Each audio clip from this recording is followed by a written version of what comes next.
La peur est un mécanisme naturel qui entraîne de nombreux effets sur le corps et sur le cerveau. Comme les lumières d'une ville qui s'éteindraient les unes après les autres suite à une surcharge du réseau, la peur provoque l'extinction d'un grand nombre de fonctions cérébrales. Lorsque nous sommes anxieux ou en panique, le fonctionnement de notre cerveau se simplifie. La plupart des centres de réflexion se mettent en veilleuse, et c'est le cerveau reptilien, la partie la plus primitive de notre intelligence, qui prend le contrôle et décide de nos réactions. Car notre instinct privilégie alors la rapidité plutôt que la subtilité. Face au danger, il n'existe que 3 réactions possibles. L'attaque ou la contre-attaque, afin d'éloigner ou de détruire la source de danger, la fuite, qui entraîne généralement une perte, et l'inaction qui n'est pas non plus très constructive et qui peut conduire à un état dépressif. Par attrait pour le sensationnel, la plupart des médias privilégient les informations anxiogènes. Jour après jour, ils distillent des sujets de peur et d'inquiétude qui font croire aux spectateurs que le danger est partout et qu'il est permanent.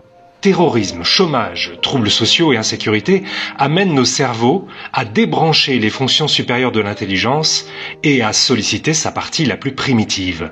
Nous devenons alors perméables aux idées simples et manichéistes, même si elles sont absurdes. Nous n'analysons plus, nous ne comparons plus, nous ne prenons plus de recul.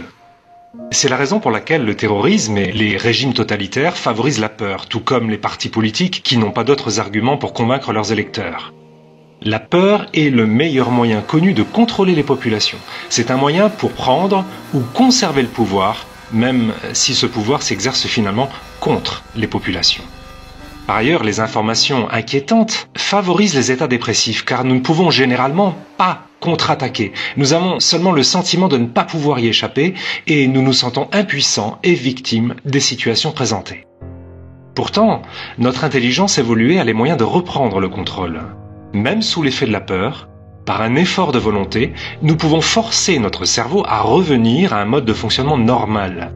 Nous pouvons décider de nous remettre à analyser, à comparer et à relativiser. Nous pouvons rééquilibrer l'influence négative des médias en filtrant, en réduisant la quantité d'informations négatives auxquelles nous sommes exposés et en utilisant le temps ainsi gagné pour aller vers la douceur, la beauté et tout ce qui encourage les pensées constructives et les valeurs positives. Il ne s'agit pas de fermer les yeux, il ne s'agit pas de nier la réalité. Il s'agit de la voir pour ce qu'elle est, un mélange d'événements négatifs et positifs, et pas seulement la succession de catastrophes que nous présentent les médias. En rétablissant cet équilibre, nous nous redonnons les moyens d'utiliser l'ensemble de nos capacités cognitives et de faire fonctionner notre cerveau à pleine puissance. La réalité, c'est que l'humanité progresse. La faim dans le monde a reculé de façon spectaculaire au cours des 2 dernières décennies. Le nombre de guerres dans le même temps n'a cessé de diminuer, même si les derniers événements nous donnent l'impression du contraire. Il y a de moins en moins de victimes de génocide depuis 1990. La réalité, c'est que partout dans le monde, les homicides diminuent.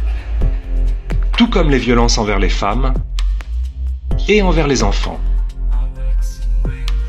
La réalité, c'est que les régimes démocratiques remplacent peu à peu les régimes totalitaires, et c'est un progrès même si nos démocraties ne sont pas idéales. Il reste beaucoup à faire, mais l'humanité progresse jour après jour. C'est ça la réalité. Et pour continuer à progresser, l'humanité a besoin de nos intelligences, pas de nos cerveaux primaires. Avec les réseaux sociaux, nous sommes tous devenus des médias, des relais et des producteurs d'informations. Nous pouvons choisir ce que nous faisons de ce pouvoir. Les rumeurs de complot, les nouvelles catastrophiques concernent des situations auxquelles nous ne pouvons rien changer, ne sont pas très utiles, car elles nous confortent dans un sentiment d'impuissance. Nous ne pouvons trouver l'équilibre qu'en compensant ce type de messages par des messages positifs, qui sont favorables à une cause, qui défendent une démarche constructive. Aujourd'hui, le pouvoir est entre nos mains.